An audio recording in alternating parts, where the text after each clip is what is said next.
మీరు ఇంకొక విషయం కూడా గుర్తుపెట్టుకోవాలి.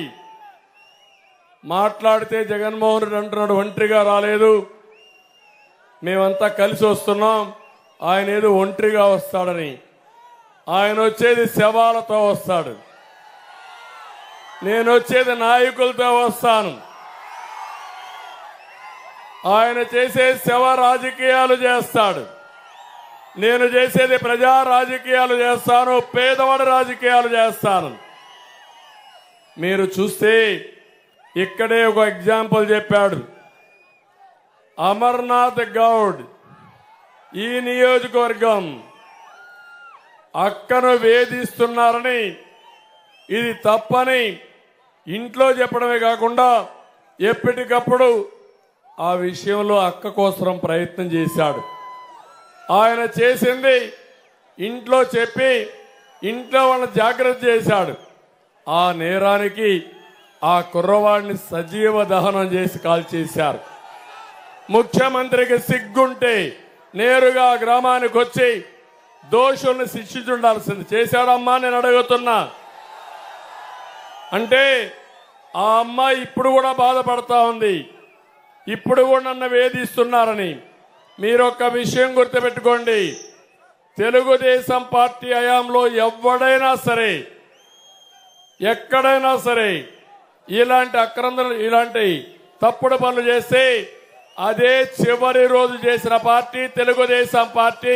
అంత కఠినంగా ఉన్నా అవునా కాదా అని అడుగుతున్నా.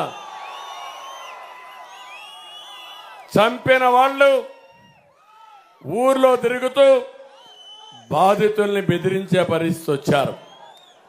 ఈరోజే చూశాను చీరాల నియోజకవర్గంలో ఇరుపరపాలెంలో. ఈరోజు చూస్తే ట్రాక్టర్లో ఇసుకలో ఒక శవం. మొన్నే మీరు చూశారు ఒక ఎమ్మెల్సీ ఒక ఎస్సీని చంపి డోర్ డెలివరీ ఇచ్చే పరిస్థితి వచ్చాడు. నేను ఈ విషయాలన్నీ చూసిన తర్వాత ఎన్నికల ముందు మీకు ఒక మాట చెప్పాను, మళ్ళీ ఒకసారి గుర్తు చేసుకోండి. ఆ రోజు నేను చెప్పింది ఒక్క ఛాన్స్ వాళ్ళని నమ్మద్దండి, మిమ్మల్ని దోచేస్తాడని చెప్పానా లేదా అని మిమ్మల్ని అడుగుతున్నా. తల మీద చెయ్యి పెడతాడు, బుగ్గలు నిమర్తారు, ముద్దులు పెడతారు. మోసపోవద్దని చెప్పానా లేదా అని మిమ్మల్ని అడుగుతున్నా.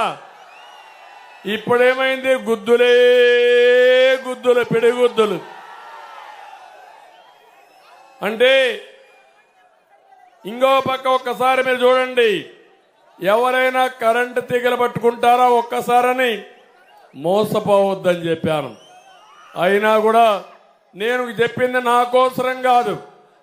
నేను అప్పటికే 14 సంవత్సరాలు ముఖ్యమంత్రిని, మళ్ళీ వస్తే ముఖ్యమంత్రి పదవిని బాధ్యతగా తీసుకునే మేము, వాళ్ళు మాత్రం పదవిని వ్యాపారంగా చేసుకుని డబ్బులు సంపాదించుకునే వాళ్ళు.